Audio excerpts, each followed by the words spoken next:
حضرت سید الشہداء کی جب شہادت ہوئی ہے تو سیدہ صفیہ نے جب اپنا دوپٹہ پیش کیا ہے کفن کے لیے تو وہ اتنا مختصر ہے کہ سر کو ڈھانپا جاتا ہے تو پاؤں کھل جاتے ہیں.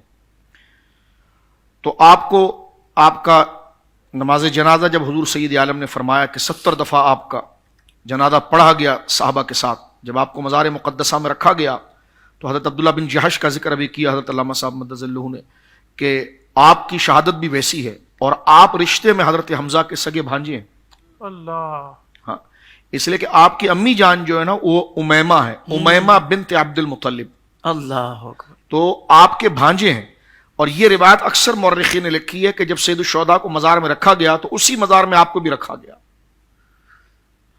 اور ایک روایت یہ کہ آپ کے ساتھ حضرت مصعب بن عمیر کو رکھا گیا، یہ بھی ایک مصعب بن عمیر، یہ بھی ایک روایت. تو لہٰذا آج دیکھیے وہاں 2 مزار شریف ہیں. ایک روایت یہ کہ تینوں کو ایک ساتھ رکھ دیا گیا. اللہ، ہاں، لیکن زیادہ مقبول یہ ہے کہ جو سر کی طرف جو مزار مقدسہ ہے اس میں سید الشہداء آرام فرما رہے ہیں. اس میں آپ کے ساتھ یا تو عبداللہ بن جہش ہیں یا حضرت مصعب بن عمیر ہیں. صحیح. اور قدموں کے طرف اکیلے جو ہے وہ حضرت مصعب بن عمیر ہیں یا عبداللہ بن جہش ہیں. تو یہ ایک اس کی گویا کہ تسلسل، لیکن ہیں یہ تینوں ہی اس جو احاطہ مبارک ہے اس کے اندر یہ موجود واہ ہے. واہ واہ. حضرت جابر بن عبداللہ کے والد بھی اس میں شہید ہوئے نا، عبداللہ.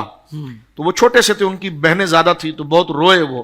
تو حضور نے اپنے سینے سے لگا کر فرمایا جابر تو بڑا عجیب ہے. فرمایا تجھے بتاؤں تیرے باپ کا کیا مرتبہ ہے؟ فرمایا تیرا باپ، جب تیرے باپ کی روح اللہ کے پاس پہنچی نا تو اللہ نے سب سے پہلے جس سے مصافحہ کیا وہ تیرا باپ عبداللہ تھا. اللہ اکبر. اللہ اللہ. سبحان. حضرت جابر کہتے ہیں کہ میرے والد کا بھی یہی حال تھا کہ ان کا جو ہے وہ کفن گھٹنے تک تھا، تو ہم نے ہری گھاس سید الشہداء کی بھی قدموں پر رکھی تھی اور میرے والد کی قبر پہ بھی رکھی تھی. کہ حضرت معاویہ کا جب دور آیا تو وہ کہتے ہیں کہ 40 سال کا وقت گزر چکا تھا.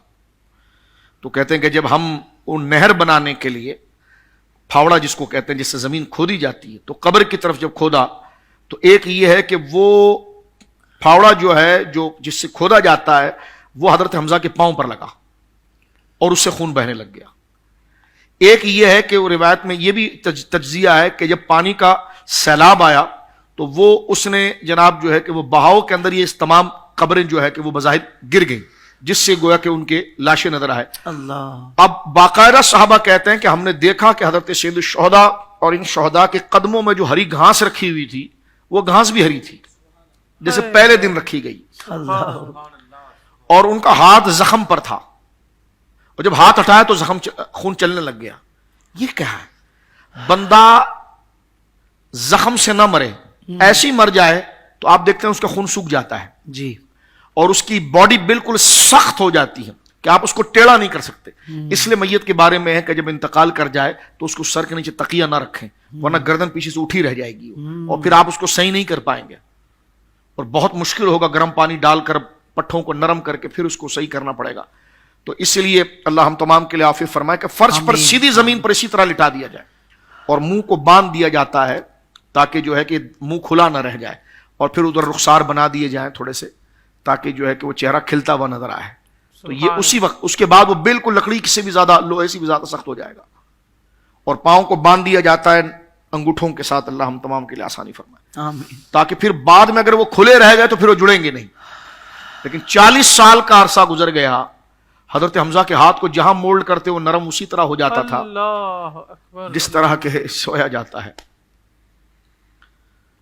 اور تم پر میرے آقا کی عنایت نہ سہی، نجدیوں کلمہ پڑھانے کا بھی احسان. حیات اور کس کو کہتے ہیں آپ؟ اللہ. اب بدن کی نرمی کو آپ دیکھیے، وہ خون کے بہاؤ کو آپ دیکھیے، یہ وہ حیات مقدسہ ہے. اور پھر کیا بات ہے، جو روح حضرت حمزہ کے بدن میں تھی اس روح نے کمال دکھا کر بدن شہید ہو گیا.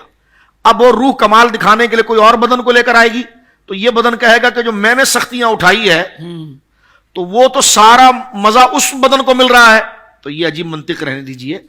روح نے اپنے کمال جس بدن میں دکھائے تھے اور جس بدن نے روح کے وعدے کو صادق کیا تھا وہ روح اسی بدن کی طرف متوجہ کیا کہنے شاہ جی. واہ واہ واہ. سبحان اللہ. وفاء الوفا دیکھیں آپ، علامہ سمودی علیہ رحمہ کی جامع الکرامات دیکھیں. نہ ماننے والا تو قرآن کی آیتیں نہیں مانتا جی. اور نہ ہم نے کسی کو منوانا ہے، واہ. ٹھیک ہے نا. لیکن جو امت کا تسلسل ہے وہ آپ کے سامنے بیان کر رہے ہیں آپ کے سامنے.